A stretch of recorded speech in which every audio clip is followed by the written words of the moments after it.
केदारनाथ, ये नाम सुनते ही मन में श्रद्धा और रहस्य की एक लहर सी उठती है। ये सिर्फ एक मंदिर नहीं, बल्कि एक जीती जागती पहेली है। एक ऐसी जगह जहां विज्ञान के नियम खत्म होते हैं और आस्था की दुनिया शुरू होती है।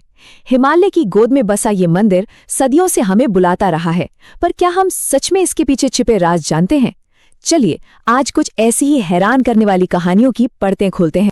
तो कहानी की शुरुआत करते हैं उस दिन से जब प्रकृति ने केदारनाथ में अपना सबसे भयानक रूप दिखाया था। साल था 2013 और उस प्रलय में सब कुछ बह गया, सिवाय एक चीज के। सवाल यह है कि आखिर ऐसा क्या हुआ कि हजारों साल पुराना ये मंदिर उस तबाही में भी टिका रहा। और सुनिए, ये तो बस हाल की बात है। अगर हम इतिहास के पन्नों को और पलटें तो एक इससे भी बड़ा रहस्य सामने आता है। क्या कोई यकीन करेगा कि यही मंदिर करीब 400 सालों तक पूरी तरह से बर्फ के नीचे दबा हुआ था? सोचिए, उस भयानक दबाव में ये कैसे बचा रहा? तो फिर ये है क्या? कोई दैवीय शक्ति का कमाल, या हमारे पूर्वजों का कोई ऐसा विज्ञान जो आज हम खो चुके हैं? आस्था बनाम इंजीनियरिंग? चलिए मेरे साथ इस रहस्यमयी सफर पर और इन सवालों के जवाब ढूंढने की कोशिश करते हैं। हमारी पड़ताल का पहला पड़ाव है 2013 की वो भयानक बाढ़। एक ऐसी आपदा जिसके बीच एक ऐसा चमत्कार हुआ जिसने बड़े बड़े वैज्ञानिकों को भी सोचने पर मजबूर कर दिया और भक्तों की आस्था को तो खैर और भी मजबूत कर दिया। तारीख थी 16 जून 2013। ये वो दिन था जो केदारनाथ घाटी के लिए एक काली रात लेकर आया। प्रकृति का ऐसा गुस्सा जिसे देखकर हर किसी को लगा कि अब कुछ नहीं बचेगा। हर तरफ बस पानी का शोर था और तबाही का खौफ। तो हुआ ये कि पहले तो ऐसी बारिश हुई जो किसी ने कभी नहीं देखी थी। इस बारिश ने चोराबारी ग्लेशियर को पिघला दिया और देखते ही देखते पानी, पत्थर और मलबे की एक विशालकाय दीवार सी बन गई जो सीधा मंदिर की ओर बढ़ रही थी। उस वक्त तो लगा कि मंदिर का बचना नामुमकिन है। लेकिन ठीक उसी पल जब वो पानी की दीवार मंदिर को निगलने ही वाली थी, अचानक पहाड़ से एक बहुत बड़ी चट्टान उसी सैलाब के साथ बहती हुई आई। और ये कोई छोटी मोटी चट्टान नहीं थी। इसका वजन था करीब 1000 मीट्रिक टन। अंदाजा लगाइए, लगभग 200 हाथियों के वजन के बराबर। आज लोग इसे श्रद्धा से भीमशिला बुलाते हैं।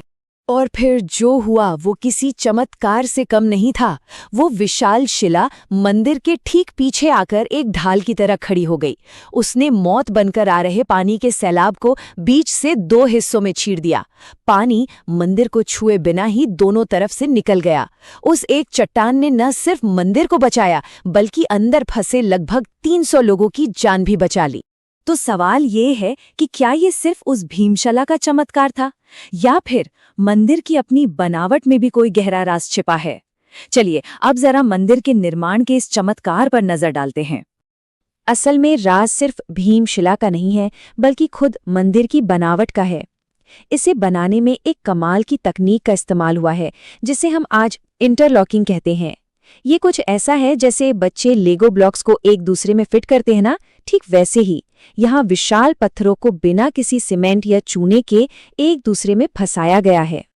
अब जरा सोचकर देखिए, आज की सीमेंट वाली इमारतें दबाव पड़ने पर चटक जाती हैं, टूट जाती हैं, लेकिन केदारनाथ की ये प्राचीन तकनीक पत्थरों को मजबूती तो देती है, पर साथ ही लचीला भी बनाती है।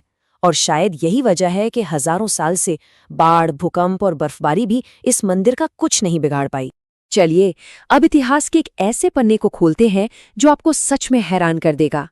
ये उस समय की कहानी है जब ये पूरा का पूरा मंदिर सदियों के लिए दुनिया की नजरों से ओझल हो गया था। जी हाँ, बिल्कुल सही सुना, पूरे 400 सालों के लिए। साइंटिस्ट का मानना है कि 13वीं से 17वीं सदी के बीच एक लघु हिमयुग या मिनी आइस एज आया था। तब ये पूरा इलाका एक बहुत बड़े ग्लेशियर के नीचे समा गया था। जरा कल्पना कीजिए, सैकड़ों सालों तक सिर्फ बर्फ और खामोशी, और उसके नीचे दबाइए मंदिर। और ये कोई सुनी सुनाई कहानी नहीं है। देहरादून के वाडिया इंस्टीट्यूट के वैज्ञानिकों ने इस बात की पुष्टि की है। उनके रिसर्च में ये साफ पता चला है कि मंदिर के पत्थरों पर आज भी उन ग्लेशियरों के खिसकने के निशान मौजूद हैं। ये इस बात का पक्का सबूत है कि मंदिर इतने लंबे समय तक बर्फ में दबा रहा। तो अब सबसे बड़ा सवाल ये उठता है कि आखिर ऐसा अद्भुत मंदिर बनाया किसने? कौन थे वो लोग जिन्होंने उस जमाने में ऐसी तकनीक का इस्तेमाल किया? खैर, इसको लेकर भी कई पौराणिक और ऐतिहासिक कहानियां हैं। देखिए, इसका निर्माता कौन है, ये राज भी इसकी बनावट जितना ही गहरा है। पौराणिक कथाएं कहती हैं कि इसे महाभारत के बाद पांडवों ने बनवाया था। वहीं इतिहास के पन्ने 8वीं सदी में आदि शंकराचार्य का नाम लेते हैं। और तो और 11वीं सदी के कुछ शिलालेख मालवा के राजा भोज को इसका श्रेय देते हैं। सच शायद इन सभी कहानियों के बीच कहीं छिपा हुआ है। बनाने वाले चाहे जो भी हों, एक बात तो तय है, उन्होंने सिर्फ एक मंदिर नहीं बनाया, बल्कि एक कॉस्मिक पजल का हिस्सा बनाया है। एक ऐसा रहस्य जो इस मंदिर को पूरे भारत से जोड़ता है, और वो भी एक सीधी रेखा में। और ये राज जुड़ा है एक ज्योग्राफिकल लाइन से, 79 डिग्री पूर्वी देशांतर। ये कोई मामूली लाइन नहीं है, ये एक ऐसी रहस्यमयी धुरी है जो केदारनाथ को भारत के दूसरे छोर पर बने कई महान शिव मंदिरों से जोड़ती है। आप देखिए, उत्तर में केदारनाथ से लेकर दक्षिण में रामेश्वरम तक ये 7 शिव मंदिर एक ही सीधी रेखा पर बने हैं। इनके बीच की दूरी है 2383 किलोमीटर, लेकिन इनकी भौगोलिक स्थिति में 1 इंच का भी फर्क नहीं है। जरा सोचिए, हजारों साल पहले बिना किसी जीपीएस या सैटेलाइट के ये कैसे मुमकिन हुआ? क्या ये सिर्फ एक इत्तेफाक है या इसके पीछे कोई गहरा विज्ञान है? और आखिर में एक ऐसा रहस्य जो आज भी हर साल दोहराया जाता है, अखंड ज्योति। हर साल सर्दियों में जब मंदिर के दरवाजे 6 महीनों के लिए बंद किए जाते हैं, तो अंदर एक दीपक जलाकर छोड़ दिया जाता है, और 6 महीने बाद जब बर्फीले सन्नाटे को चीरकर दरवाजे दोबारा खुलते हैं, तो वो दीपक ठीक वैसे ही जलता हुआ मिलता है। तो आखिर केदारनाथ है क्या? कोई दिव्य चमत्कार या प्राचीन इंजीनियरिंग का नायाब नमूना? शायद ये दोनों का संगम है, एक ऐसी पहेली जो हमें बार बार ये याद दिलाती है कि इस ब्रह्मांड में अभी भी बहुत कुछ ऐसा है जिसे हम नहीं जानते। इसका जवाब शायद हर किसी के लिए अलग है। आपका जवाब क्या है?